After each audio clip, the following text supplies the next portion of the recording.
Grandes coisas fez o Senhor por nós, e por isso estamos alegres. Salmo 126, verso 3.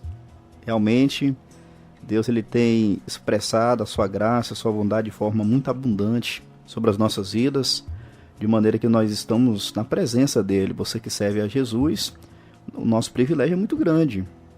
Você que ainda não serve, precisa estar sempre retomando aqui. Você precisa entender a sua necessidade de Jesus. Cristo é a vida, sem ele é tudo ilusão, tá bom? Então, um bom desejo do nosso coração é que você se renda a Jesus, você que ainda não serve. Querido ouvinte, nós iremos agora iniciar nosso estudo bíblico acerca do tema mansidão. Como eu perguntei alguns minutos atrás, você sabe o que é mansidão? Como é que a mansidão ela é demonstrada na prática? Você se considera uma pessoa mansa? Então nós veremos esse assunto à luz da Escritura Sagrada. Eu espero em Deus que tenhamos um momento aí produtivo, proveitoso de estudo bíblico, tá bom? Nós temos aqui nesse programa, a Bíblia em Foco, vários quadros. Nós temos aí o diálogo bíblico pastoral, o diálogo teológico, nós temos o momento da exposição bíblica, onde nós pegamos uma passagem da Bíblia, expomos dentro do seu contexto, apresentando o significado, a intenção autoral, as implicações do texto, as divisões naturais do texto. Só que nós também temos o quadro, o momento do estudo bíblico. Geralmente é mais temático, mas nós procuramos aí considerar também as passagens dentro do contexto para que nós venhamos pregar com fidelidade. Até porque a missão de um pastor, de um pregador, é pregar a palavra de Deus com fidelidade. Deus não chamou o pastor para ser popular. Não. Deus chamou o pastor, o pregador, o crente para ser fiel. E esse é o nosso foco. Mantermos a nossa fidelidade a Deus, apesar da nossa limitação, pois com a ajuda do próprio Deus nós temos condições de vivermos para a glória dele. Verdade que estamos no processo de santificação prática, mas com a ajuda do Espírito Santo agindo em nós, pela graça de Deus, nós somos habilitados para agradar o Senhor por meio do Senhor e Salvador Jesus Cristo. Então, se você está com Bíblia aí, pode abri-la em Gálatas capítulo 5, versículo 22. Gálatas 5, 22. Se você tem nos acompanhado aí com mais frequência, você há de se lembrar que nós já pregamos aqui algumas virtudes constantes em Gálatas 5, 22. Já falamos sobre a longanimidade, sobre a temperança, falamos sobre a paz anteontem, e hoje nós falaremos, à luz desse texto, acerca da mansidão. Gálatas 5, 22. Vamos lá? Assim está escrito: mas o fruto do Espírito é amor, gozo, paz, longanimidade, benignidade, bondade, fé, mansidão, temperança. Então aqui está 9 virtudes que perfazem o fruto do Espírito Santo, que perfazem o caráter de um cristão. Quando a pessoa ela é regenerada, ela nasce de novo, ela recebe o Espírito Santo e também um fruto que o Espírito Santo produz em sua vida.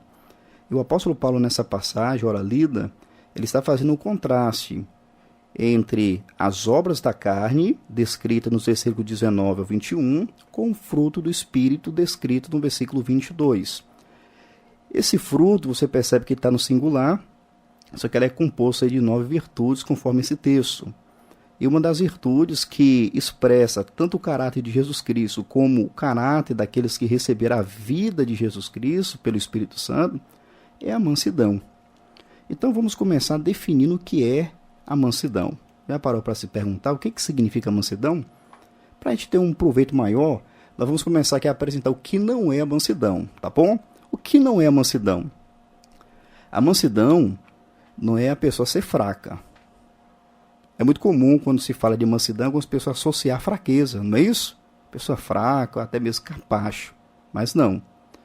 Não significa que a pessoa ela não deve ou não pode reivindicar os seus direitos quando necessário. Mansidão não é isso, não. Eu quero mostrar para você, à luz do exemplo de Jesus Cristo, que ele é onipotente. Nós mencionamos nesse instante o Deus Todo-Poderoso, o único Deus que subsiste na pessoa do Pai, do Filho e do Espírito Santo. Logo, Jesus Cristo é Deus, portanto, onipotente, todo-poderoso, mas ele é manso.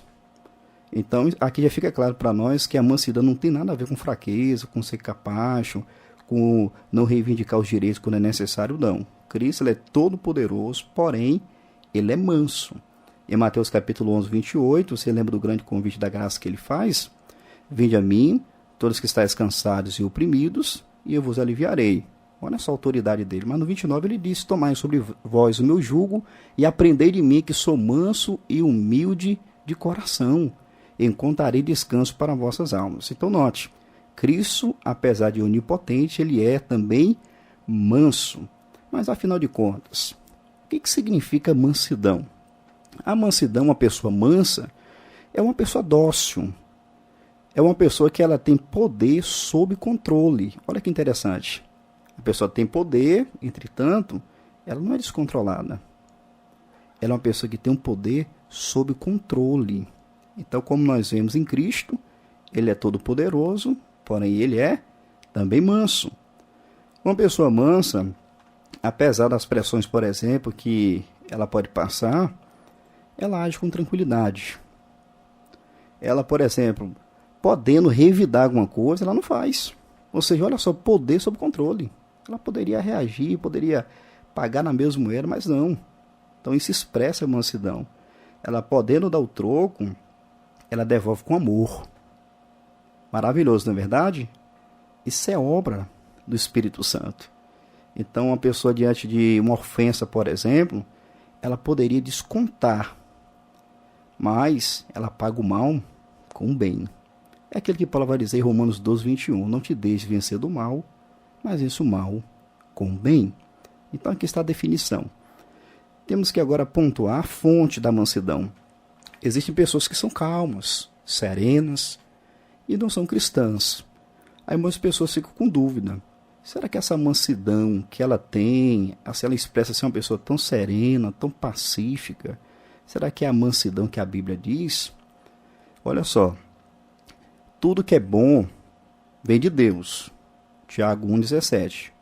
João 3,27, João vai dizer que ninguém pode receber coisa alguma se não lhe for dada do céu. É dádiva. Porém, no que diz respeito à mansidão, da maneira com a qual estamos abordando aqui, é mais do que ser uma pessoa educada, civilizada. Essa mansidão, conforme lemos em Gálatas 5,22, procede do Espírito. É o Espírito Santo que produz isso na vida de um cristão. Sendo assim, não é inerente, não é próprio do cristão em si, da pessoa, não. A mansidão é fruto do Espírito. É uma das virtudes que o Espírito Santo produz na vida daquele que é regenerado, daquele que nasce de Deus, que nasce de novo. E é interessante notar, embora já pontuado, que além desse fruto proceder do Espírito Santo, nós o encontramos claramente na pessoa de Jesus Cristo. Eu mencionei em Mateus 11, 29, ele é manso e humilde de coração. E nós temos um exemplo na primeira carta de Pedro, capítulo 2, versículo 23, onde Jesus Cristo ele demonstra a sua mansidão. Vamos verificar comigo? 1 de Pedro, capítulo 2, versículo 23. Está escrito assim. Eu vou ler do 21 ao 23, eu posso entender melhor o contexto, certo? Porque para isso sois chamados, pois também Cristo padeceu por nós, deixando-nos o exemplo, para que sigais as suas pisadas, o qual não cometeu pecado, nem na sua boca se achou engano, o qual, quando o injuriavam, não injuriava, e quando padecia, não ameaçava, mas entregava-se àquele que julga justamente. Jesus Cristo aqui, Pedro está convocando os irmãos que estavam sofrendo injustiça a olhar para o exemplo supremo de Jesus. E aqui no versículo 23 é demonstrado na pessoa de Cristo a mansidão, o qual quando injuriavam, ou seja, quando as pessoas injuriavam Jesus, ofendiam Jesus, como é que ele reagia? Não injuriava. Ele tinha um poder, o controle, ele poderia revidar, mas ele não injuriava. E quando padecia, não ameaçava. Mas o que ele fazia? Ele entregava aquele que julga justamente, ou seja, ele entregava tudo ao Pai. Então Jesus Cristo, ele é aquele que expressa de uma forma perfeita a mansidão. E uma vez que Gálatas 5:22 fala do fruto do Espírito, é justamente isso, o caráter de Jesus em evidência, que é impresso na vida daquele que nasce de novo. Então, a fonte da mansidão é Deus, o Espírito Santo, é Jesus Cristo. E essa mansidão na vida de um cristão, ela se manifesta de diversas maneiras. Eu vou tentar pontuar algumas aqui e eu espero que você acompanhe direitinho. Primeiramente, poderíamos aqui destacar a relação da mansidão com o perfil do cristão. Isso é maravilhoso, porque uma vez que o Espírito Santo produziu uma nova vida na vida daquele que crê, daquele que creu, nós percebemos claramente que ele passa a ter um perfil. E o Senhor Jesus Cristo, quando ele estava ensinando o conhecido Sermão do Monte de Jesus, em Mateus capítulo 5, os primeiros versículos, Jesus Cristo ele apresenta o perfil do cidadão do reino. Quais são as características constantes na vida de um cidadão do reino de Deus? Aí em Mateus 5, Jesus Cristo ele vai apresentar com muita clareza algumas dessas características. E observe bem o que eu vou ler para você agora em Mateus capítulo 5, versículo de número 5. Bem-aventurados os mansos, porque eles herdarão a terra. Aqui o Senhor Jesus ele está mostrando que o cidadão do reino ele é manso e por isso ele é bem-aventurado. Isso é maravilhoso. Então a mansidão está atrelada, está intimamente associada ao caráter do cristão, porque o Espírito Santo produziu isso na vida dele. Ou seja, o cristão, ele desfruta da mansidão. Esse texto, ele vai apresentar aqui a terceira característica, na ordem que Jesus Cristo apresenta, do cidadão do reino de Deus, daqueles que estão aliançados com Deus da aliança. E essa característica é a mansidão. A mansidão foi concedida ao povo de Deus pelo Espírito Santo de Deus.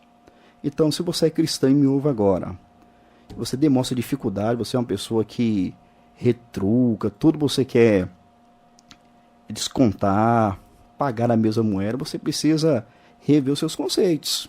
Primeiro, você precisa pedir perdão a Deus, você é cristão, mas no mesmo momento você tem que parar para se utilizar da maneira com a qual você tem reagido às pressões e fazer a seguinte pergunta: será que realmente eu sou um cristão? Será que realmente eu recebi a nova vida que há em Jesus Cristo? Será que eu tenho o fruto do Espírito Santo em mim? Então, essa é uma pergunta importante, legítima, e que você fará bem se você a fizer. Você precisa fazer esse autoexame de tempo em tempo. Então, a mansidão está associada ao cristão, uma vez que ele recebeu o fruto do Espírito Santo. Além disso, a mansidão ela está intimamente ligada com a submissão. Isso mesmo. Eu falei para você, quando nós definimos aqui a mansidão, que é ser uma pessoa dócil, é ter poder sob controle. Então, a pessoa ela se submete à vontade de Deus. Eu quero ler um texto com você em Colossenses capítulo 3, versículo 12. Vamos lá? Colossenses 3, 12, está escrito assim: revesti-vos, pois, como eleitos de Deus, santos e amados, de entranhas de misericórdia, de benignidade, humildade, mansidão, longanimidade.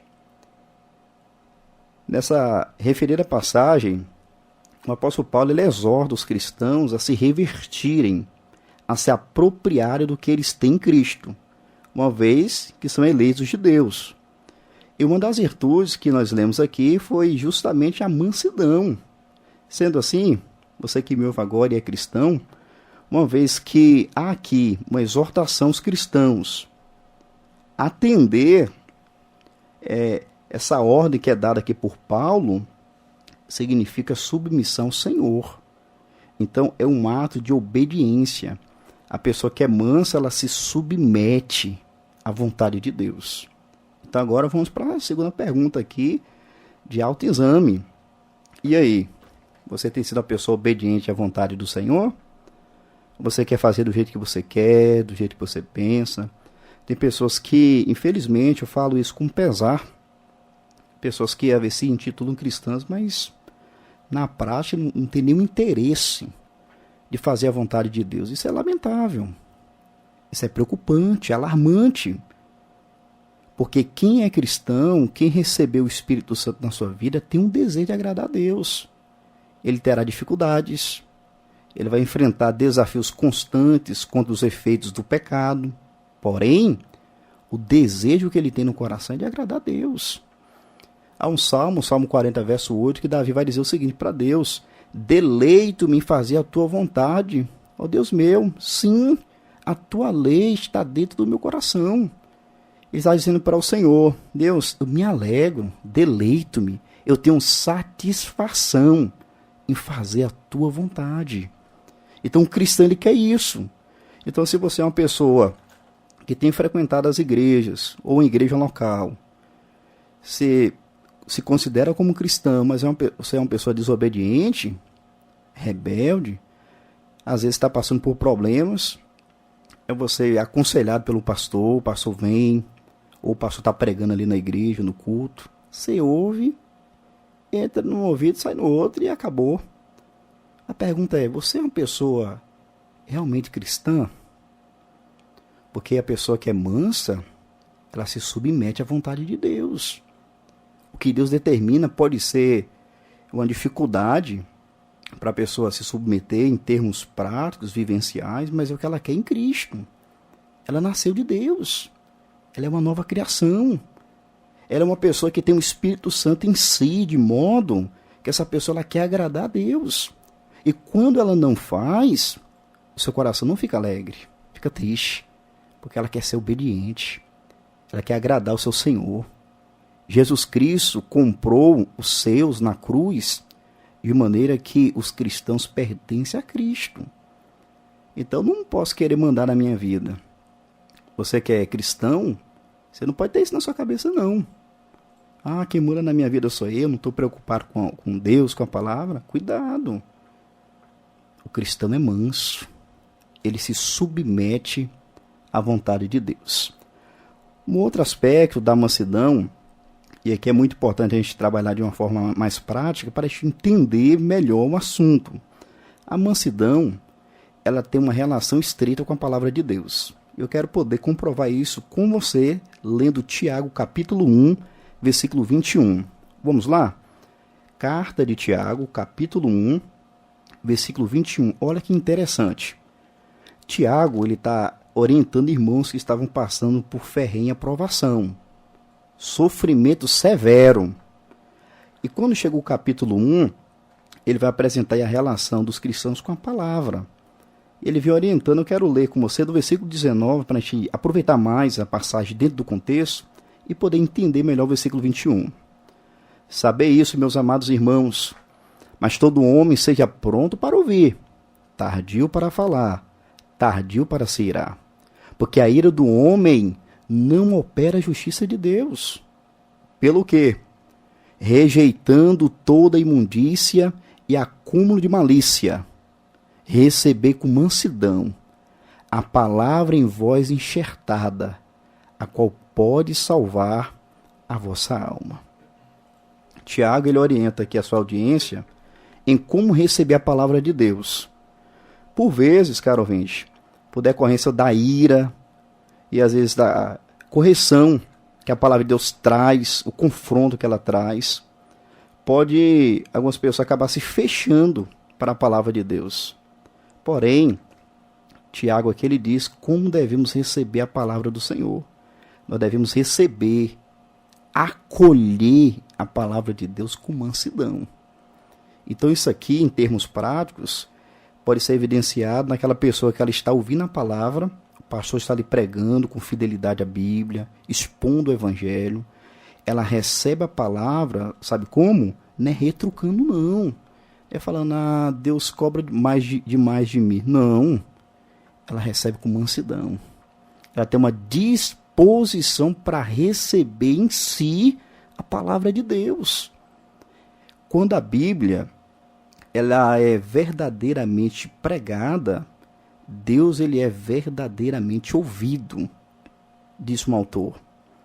Então, quando o seu pastor está pregando a Bíblia a partir do púlpito, te aconselhando em particular, como é que você deve reagir à palavra? Você deve receber, acolher com mansidão. Não é questionando. Deus é muito severo comigo, não posso fazer isso. Não. Você recebe com mansidão. Deus é perfeito. Deus é sábio. Ele sabe o que é melhor para mim e para você. Então, quando a palavra de Deus vem, qual deve ser a postura do cristão?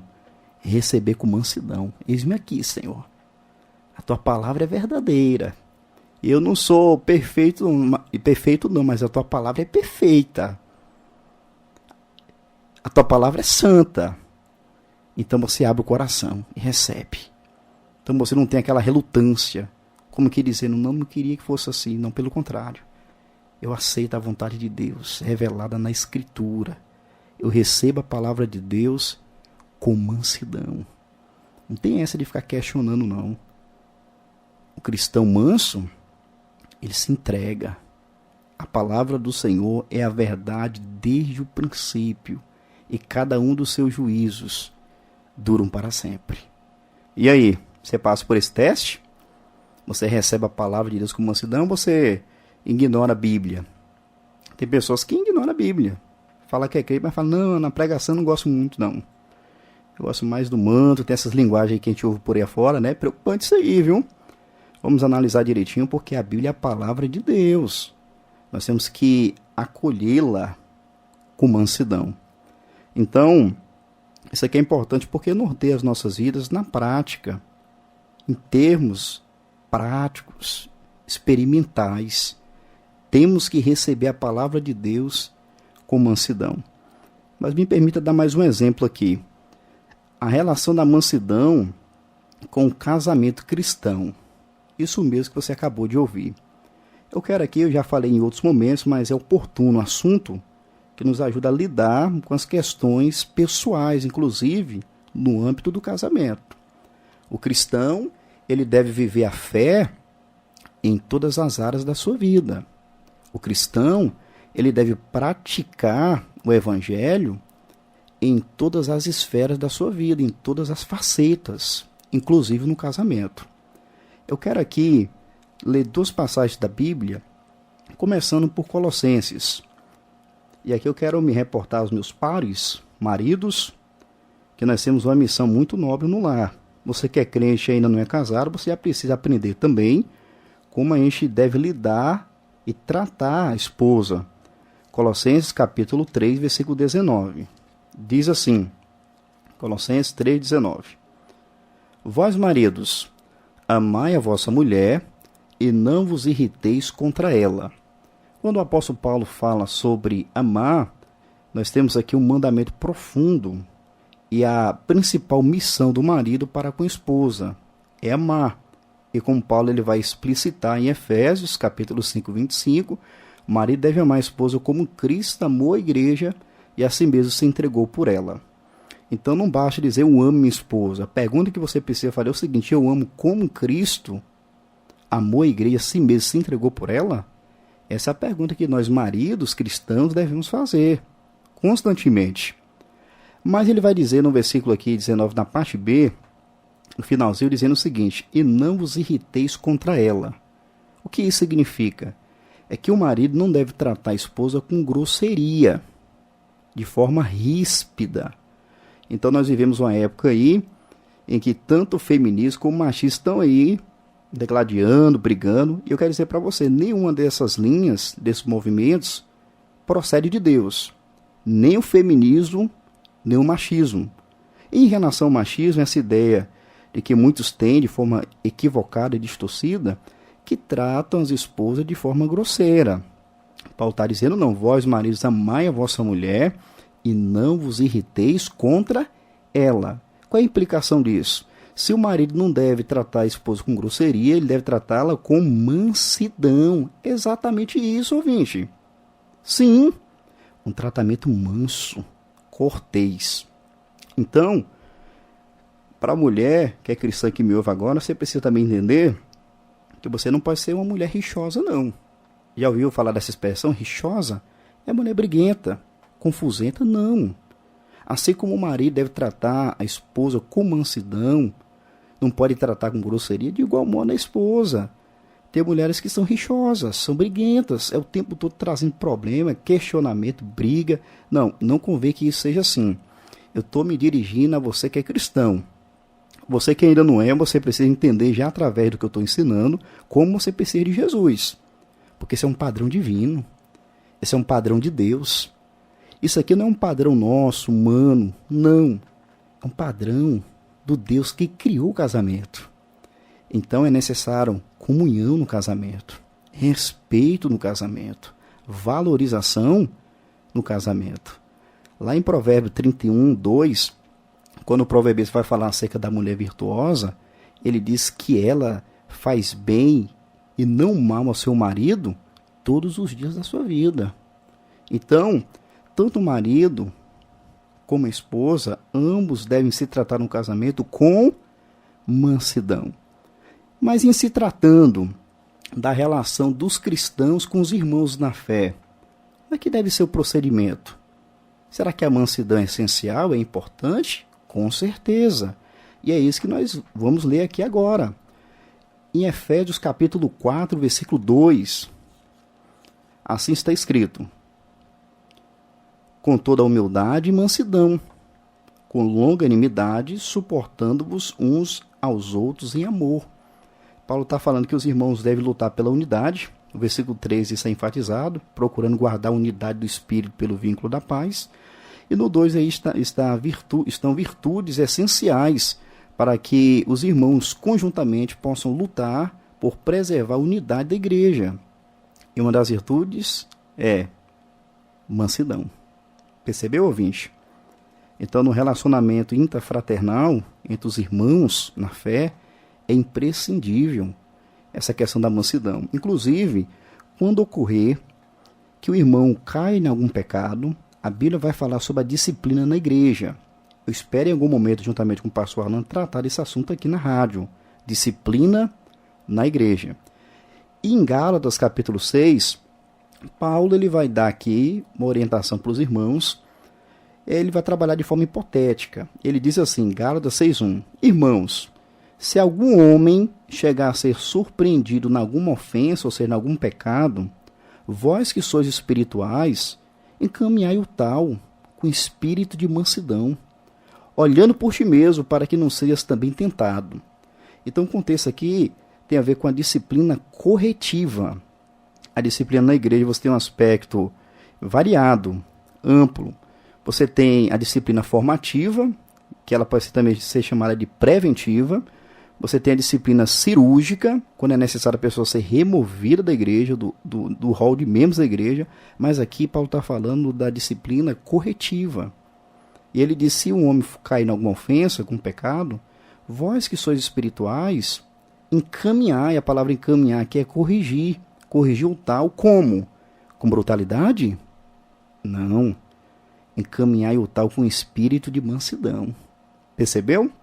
Então se ouve falar de alguns irmãos que às vezes são disciplinados em algumas igrejas, e os irmãos desfazem.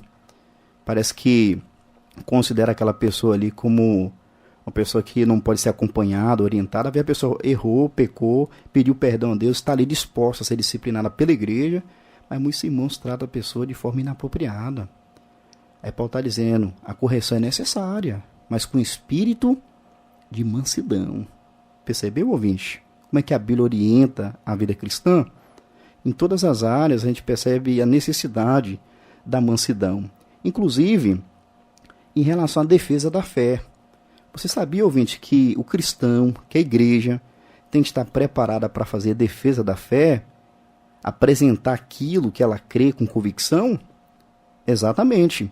Em 1 Pedro capítulo 3, versículo 15, nós lemos assim, 1 de Pedro 3,15: Antes santificai a Cristo como Senhor em vosso coração.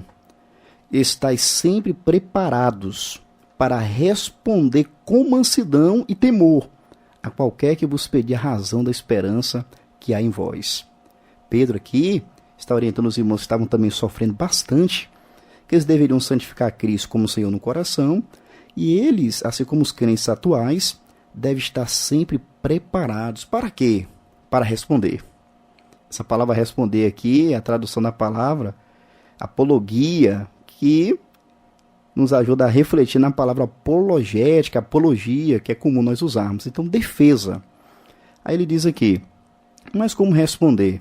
Com mansidão e temor. Então, não é somente o que deve ser feito que Pedro apresenta, que é fazer defesa, mas é a maneira, é com mansidão e temor. Então, até para a gente defender a fé, suponhamos que você está conversando com uma pessoa e a pessoa começa a ficar alterada. O cristão ele não vai entrar em encrenca, não, em briga, não. Lá em 2 Timóteo 2,24 diz que ao servo do Senhor não convém contender, mas sim ser manso para com todos, percebeu? Apto para ensinar, sofredor. Então, até na hora dele apresentar as verdades que ele crê, ele não faz isso aí num tom de briga, de contenda, não. Ele faz isso com mansidão e respeito. Ele trata aquela questão com mansidão. Ele cumpre aquilo que Jesus diz em Mateus 5,16. Assim resplandeça a vossa luz diante dos homens, para que vejam as vossas boas obras e glorifiquem o vosso Pai que está nos céus.